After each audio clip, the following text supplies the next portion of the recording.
എന്നുള്ള ബോധ്യത്തിന്റെ അടിസ്ഥാനത്തിലാണ് ഇത്തരം ഒരു പ്രോഗ്രാം നമ്മൾ നടത്തിയിട്ടുള്ളത്.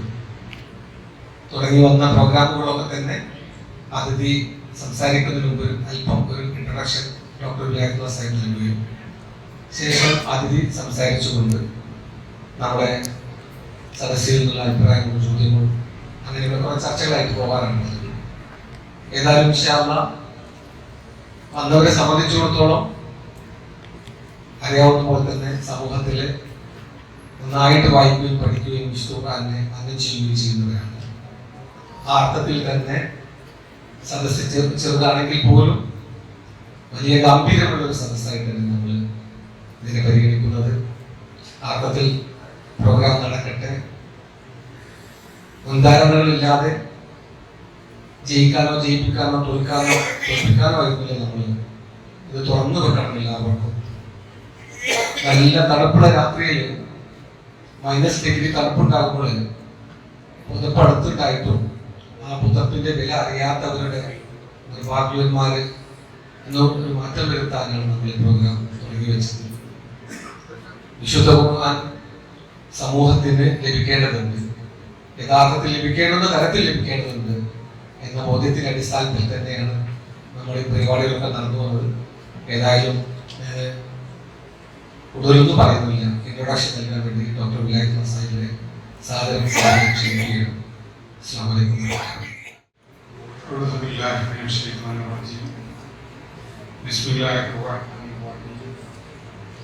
والله الذي أرسل الرياح فتثير سحابا فسقناه إلى بلد ميت فأحيينا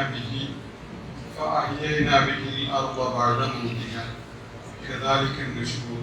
صدق الله العلي العظيم. സ്നേഹാദരണീയരായ സഹോദരന്മാരെ സഹോദരിമാരെ, അസ്സലാമു അലൈക്കും വറഹ്മത്തുള്ളാഹി വബറകാതുഹു. മലപ്പുറത്ത് നമ്മൾ സംഘടിപ്പിക്കാറുള്ള ഖുർആൻ പ്ലാറ്റ്ഫോമിന്റെ 50ാമത്തെ സെഷനിലാണ് നമ്മൾ ഒത്തുചേർന്നിരിക്കുന്നത്. ഞാൻ മനസ്സിലാക്കിയ ഖുർആൻ എന്ന തലക്കെട്ടിൽ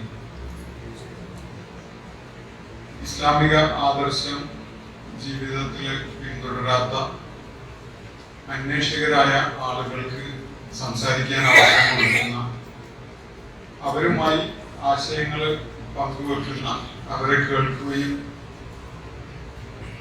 അവർക്ക് പ്രതികരണങ്ങൾ നൽകുകയൊക്കെ ചെയ്യുന്ന ഒരു വേദിയാണ് ഖുർആൻ പ്ലാറ്റ്ഫോം എന്ന പേരിൽ നമ്മൾ ഏതാനും വർഷങ്ങളായിട്ട് പ്രവർത്തിച്ചുകൊണ്ടിരിക്കുന്നത്. പിന്നിട്ട് 49 സെഷനുകളിൽ ഏകദേശം ഒരേ സ്വഭാവത്തിലുള്ള അവതരണങ്ങളാണ് ഇവിടെ ഉണ്ടായിട്ടുള്ളത്. എന്ന് വെച്ചാൽ വ്യത്യസ്ത ജീവിത ദർശനങ്ങൾ പിന്തുടരുന്ന ആളുകൾ തങ്ങളെങ്ങനെ വിശുദ്ധ ഖുർആനെ നോക്കിക്കാണുന്നു എന്ന കാര്യം ഈ വേദിയിൽ പങ്കുവെക്കലായിരുന്നു ഇതുവരെ നടന്നുകൊണ്ടിരുന്നത്. ഇന്നത്തെ സെക്ഷൻ അല്പം വ്യത്യസ്തതയുള്ളതാണ്. വിശുദ്ധ ഖുർആൻ ആദർശമായി ഉൾക്കൊള്ളുന്ന ഒരാൾ തന്നെയാണ് നമ്മളുമായി ഇന്ന് അദ്ദേഹത്തിന്റെ ആശയവും അനുഭവങ്ങളൊക്കെ പങ്കുവെക്കാൻ എത്തിയിരിക്കുന്നത്. നിങ്ങളെല്ലാവരും പരിചയപ്പെട്ടിട്ടുണ്ടാവാൻ സാധ്യതയുള്ള നമ്മുടെ അതിഥി അയ്യൂബ് സാഹിബ് ചെറുപ്പക്കാരനാണ്. അദ്ദേഹം ജീവിതയാത്രയിൽ നമ്മളില് ഓൾമോസ്റ്റ് എല്ലാവരും തന്നെ ഒരു സ്റ്റേജിൽ കടന്നു പോയിട്ടുണ്ടാവാൻ സാധ്യതയുള്ള യുക്തിവാദപരമായ ചില നിലപാടുകളൊക്കെ പിന്തുടർന്നിരുന്നു എന്നത് എല്ലാവർക്കും അറിയുന്ന ഒരു കാര്യമാണെന്നാണ് ഞാൻ മനസ്സിലാക്കുന്നത്. നമ്മുടെ രാഷ്ട്രീയ സാമൂഹ്യ വിദ്യാഭ്യാസ പശ്ചാത്തലം യുക്തിവാദവുമായിട്ട് ഏതെങ്കിലും നിലക്കൊന്ന് തോളുരുട്ടി പോകാത്ത ആരുണ്ടായിക്കൊള്ളണമെന്നില്ല. കാരണം നമ്മുടെ ദൈക്ഷണിക മണ്ഡലം അങ്ങനെയാണ്.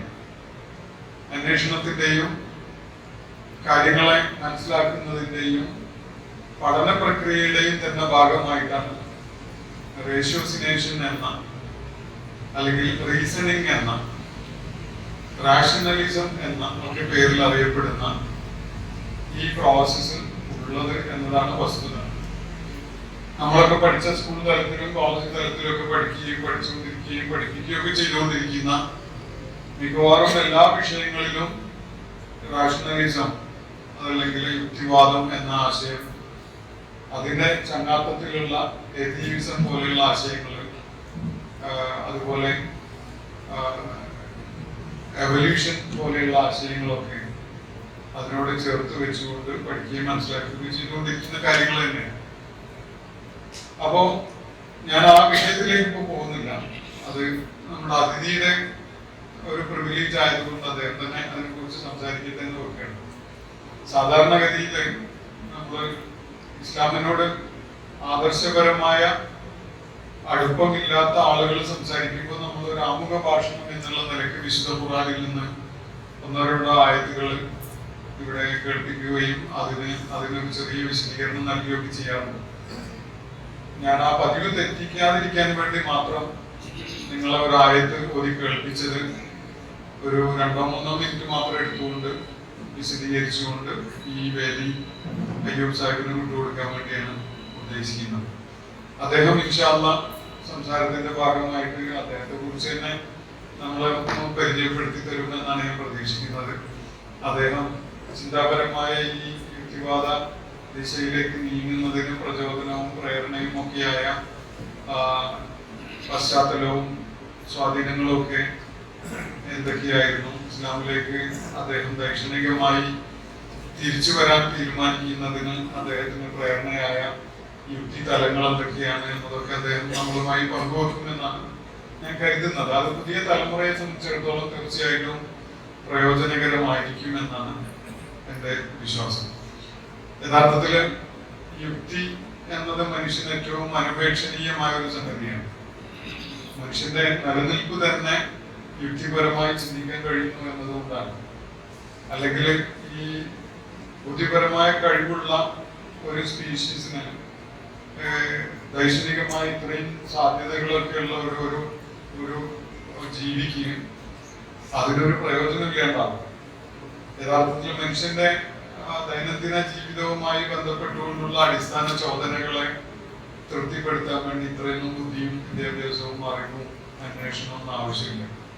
ഒരു ആനിമൽ ലെവലിലാണ് മനുഷ്യൻ ജീവിക്കുന്നതെങ്കിൽ അങ്ങനെയുള്ള ഏറ്റവും വലിയ വെല്ലുവിളി യഥാർത്ഥത്തിൽ നമ്മളെ ദൈക്ഷണികമായി നേരിടുന്ന ബുദ്ധിപരമായി അനുഭവിക്കുന്ന വെല്ലുവിളികളാണ്. അത്തരം വെല്ലുവിളികളൊന്നും ഇല്ലാതെ തന്നെ മനുഷ്യന് വളരെ ശാന്തമായി സുഖാനന്ദ ഭോഗങ്ങളിലൊക്കെ ആയിട്ട് കഴിഞ്ഞുകൊണ്ട് അങ്ങ് ജീവിച്ചു പോകാൻ സാധിക്കും.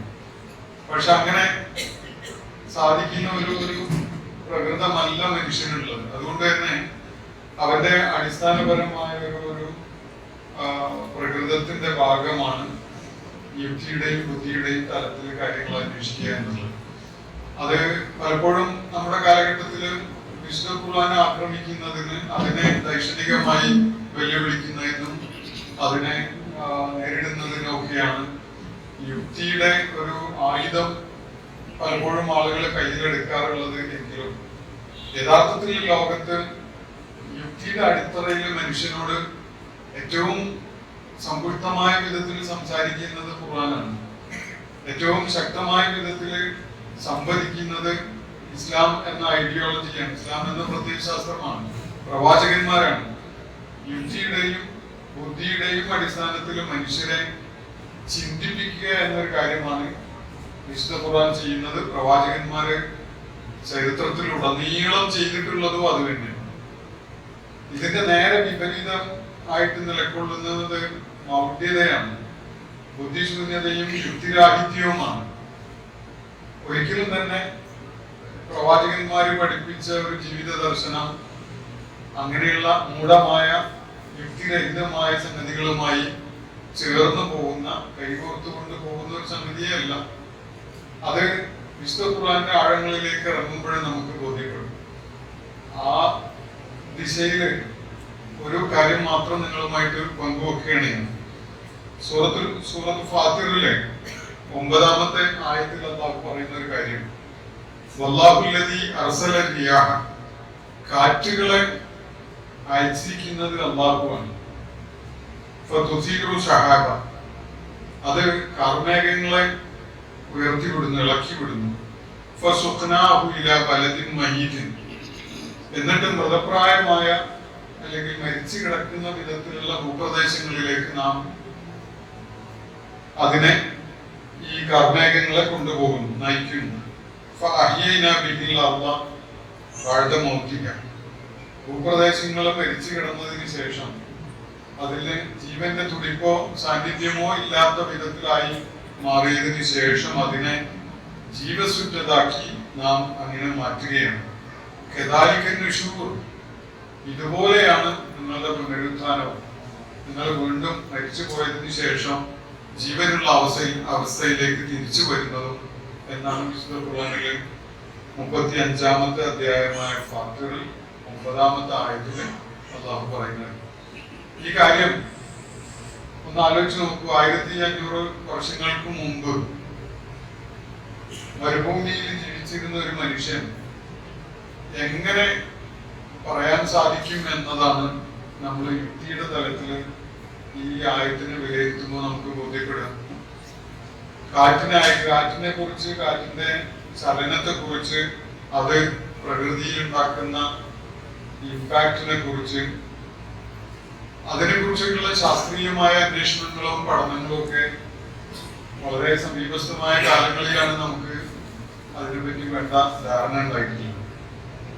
ഭൂമിയില് നമുക്കറിയാം കടല് അല്ലെങ്കിൽ ജലം അടങ്ങിയിട്ടുള്ള വാട്ടർ സ്കേപ്പ് ആണ് കരയേക്കാൾ കൂടുതലുള്ളത് എന്നുള്ളത് എല്ലാവർക്കും അറിയാം. കടലിലെ ജലം നീരാവിയായി മേലോട്ട് ഉയർന്ന് അത് ഭൂപ്രദേശങ്ങളിൽ പലയിടങ്ങളിലായിട്ട് അള്ളാഹു ക്രമീകരിച്ച വിധത്തില് മഴയായി താഴേക്ക് വർഷിക്കുന്ന ഒരു വാട്ടർ സൈക്കിൾ നമ്മൾ കണ്ടുകൊണ്ടിരിക്കുകയാണ്. അത് ജീവൻ നിലനിർത്തുന്നതിന് ജീവനുള്ളവയെ അവരുടെ സാധ്യമായ അവരുടെ എല്ലാ ജീവിതാവശ്യങ്ങളും നിർവഹിക്കാൻ കഴിയുന്ന വിധത്തില് ഈ ജലം പ്രയോജനപ്പെടുത്തുന്ന ഒരു പ്രക്രിയ നമ്മൾ കാണുന്നത് ഒരു സീസൺ മാത്രമെങ്കിലും മഴയില്ലാതെ ആകുന്ന ഒരു കാര്യം നമ്മളൊന്ന് ആലോചിച്ച് നോക്കും. ഒരു വർഷം ഒരു പ്രദേശത്ത് മഴ ഉണ്ടായിരുന്നു, ജീവൻ അവിടെ നിലനിൽക്കും. കുറച്ച് വർഷങ്ങൾ തുടർച്ചയായിട്ട് മഴ കിട്ടാതിരിക്കുന്ന ഒരു പ്രദേശം ജീവന്റെ തരിപ്പും തുടിപ്പും ഒന്നും ഇല്ലാത്ത വിധത്തിൽ അത് പൂർണ്ണമായിട്ട് ആ പ്രദേശം ജീവന് നിലനിൽക്കാൻ കഴിയാത്ത വിധത്തില് ഒരു മൃതപ്രായമായ അവസ്ഥയിലായിട്ട് മാറും. പക്ഷെ നമ്മൾ കാണുന്ന ചില കാഴ്ചകൾ വളരെ അത്ഭുതം ഉണ്ടാക്കുന്നതാണ്. അപ്രതീക്ഷിതമായിട്ടൊരു രാത്രി മഴ വർഷിക്കുകയാണ്. ഒരു പ്രദേശത്ത് വർഷങ്ങളോളം മഴയില്ലാതെ കിടന്നിടത്ത് മഴ വർഷിച്ച് പിറ്റേന്ന് കാലത്ത് നമ്മൾ അതിലൂടെ യാത്ര ചെയ്യുമ്പോൾ കാണുന്നത് അവിടെ ചില നാമ്പുകളൊക്കെ മണ്ണില് പ്രത്യക്ഷപ്പെട്ടതും അവിടെ ജീവന്റെ തുടിപ്പുണ്ടായി തുടങ്ങിയതൊക്കെ. ഇത് എങ്ങനെയാണ് സംഭവിക്കുന്നത് എന്നത് ഒരു ആസൂത്രണവും ഇല്ലാതെ, ഒരു ബുദ്ധിപരമായ നടപടിക്രമങ്ങളും പാലിക്കാത്ത വിധത്തിൽ ഇത് സംഭവിക്കുമെന്ന്, എന്നിട്ട് അതിന്റെ ഫലമായിട്ട് ഭൂമുഖത്തുണ്ടാകുന്ന സസ്യങ്ങളും ചെടികളും മരങ്ങളും അതുപോലെ ജന്തുജാലങ്ങളും ഒക്കെ തന്നെ ഇവിടെ വേറെ പലരുടെയും ആവശ്യത്തിന് പ്രയോജനകരമാവുന്ന വിധത്തില് വളരെ കൃത്യമായിട്ടും അതിന്റെ ഫലങ്ങൾ ഉത്പാദിപ്പിച്ചുകൊണ്ടിരിക്കുന്നു. അതിന്റെ സന്താന വർധനവ് ഉണ്ടാകുന്നു. അത് ഒരുപാട് ജീവജാലങ്ങൾക്ക് മനുഷ്യർക്കും ഒക്കെ പ്രയോജനകരമായി മാറുന്നു എന്നൊരു കാഴ്ച, ഒരു ലൈഫ് സൈക്കിൾ ആയിട്ട്, ഈ വാട്ടർ സൈക്കിളിന്റെ ഒരു റിസൾട്ട് ആയിട്ട് ഒരു ലൈഫ് സൈക്കിൾ പ്രവർത്തനക്ഷമമാവുന്നത് നമ്മൾ നിത്യേന കണ്ടുകൊണ്ടിരിക്കുന്ന ഒരു കാര്യമാണ്. നമ്മുടെ ശാസ്ത്രീയ അന്വേഷണങ്ങളോ യുക്തി ചിന്തയോ നമുക്ക് ഇന്ന് പരിചയമുള്ള വിധത്തിൽ രൂപപ്പെടുന്നതിന്റെ എത്രയോ കാലം മുമ്പ് പ്രകൃതിയിലും പ്രപഞ്ചത്തിലും ഈ സംവിധാനം ഈ വിധത്തിൽ പ്രവർത്തനക്ഷമമായിട്ട് നിലനിൽക്കുന്നുണ്ട്. പ്രകൃതിയിലെ മനുഷ്യന്റെ ശരീരത്തില് അതുപോലെ ഈ പ്രാപഞ്ചിക സംവിധാനത്തിൽ പൊതുവായിട്ട് തന്നെ നമുക്ക് എല്ലാ സംഗതികളെയും യുക്തിഭദ്രമായിട്ട് അതിനെ ഒരു വളരെ ഹാർമോണിയസ് ആയിട്ട് ബാലൻസ് ചെയ്ത് പരസ്പര ബന്ധമുള്ളതാക്കി മാറ്റി ഒരവസ്ഥ, ആ വിധത്തില് ഇതിനെ ക്രമീകരിച്ചത് നമുക്ക് കാണാൻ സാധിക്കുന്നുണ്ട്. ഇതിനൊക്കെ യാദൃച്ഛികത എന്ന പേരിട്ട് വിളിക്കുക എന്നതാണ് ഒരു പക്ഷെ യുക്തിവാദത്തിന്റെ ആളുകൾ ചെയ്യുന്നുണ്ടാവും. പലതിനും അങ്ങനെയുള്ള ചില ബന്ധങ്ങൾ അല്ലെങ്കിൽ അങ്ങനെയുള്ള ഒരു വിശദീകരണം കൊടുത്ത് രക്ഷപ്പെടുകയാണ് ചെയ്യുന്നത്. പക്ഷെ അവരൊരിക്കലും തന്നെ ഇതിന്റെ ആഴങ്ങളിലേക്ക് ഇറങ്ങി ചെല്ലുകയോ എന്നിട്ട് മനുഷ്യന് എന്താണ് ജീവിതം എന്നത് പോസിറ്റീവായിട്ട് പറഞ്ഞു കൊടുക്കുകയോ ചെയ്യുന്ന ഒരു പ്രയത്നത്തിലേക്ക് വരുന്നത് നമുക്ക് കാണാൻ സാധിക്കാറില്ല. എന്നാലും ഞാൻ നിങ്ങളെ അല്പനേരം ഒന്ന് സെൻസിറ്റീവ് ആക്കി കാര്യങ്ങളിലേക്ക് നിങ്ങളുടെ ചിന്തയെ ഒന്ന് തട്ടി ഉണർത്തി എന്നത് മാത്രമേ ഈ സന്ദർഭത്തിൽ ചെയ്തിട്ടുള്ളൂ. നമ്മുടെ വിഷയം ഇന്നത്തേത് ഖുർആനും യുക്തിവാദവും എന്റെ തിരിച്ചറിവുകൾ എന്നതാണ്. അയ്യൂബ് സാഹിബ് അദ്ദേഹത്തിന് ആവശ്യമായ സമയം എടുത്തുകൊണ്ട് അദ്ദേഹത്തിന്റെ അനുഭവങ്ങളും അതുപോലെ കണ്ടെത്തലുകളും അദ്ദേഹം എത്തിച്ചേർന്നിരിക്കുന്ന ധാരണകളൊക്കെ നമ്മളുമായിട്ട് പങ്കുവെക്കും. ഇൻഷാ അല്ലാഹ് അദ്ദേഹത്തോട് നിങ്ങൾക്ക് ചോദ്യങ്ങളൊക്കെ ചോദിക്കാവുന്നതാണ്. അതുപോലെ എന്തെങ്കിലുമൊക്കെ ആവശ്യമായിട്ടുള്ള പ്രതികരണങ്ങൾ നടത്തേണ്ടി വരികയാണെങ്കിൽ ഈ അദ്ദേഹത്തിന്റെ പ്രസന്റേഷന് ശേഷം ഇൻഷാ അല്ലാഹ് ഞാൻ എന്തെങ്കിലുമൊക്കെ നിങ്ങളുമായിട്ട് സംസാരിക്കാൻ അവസരം കണ്ടെത്താം.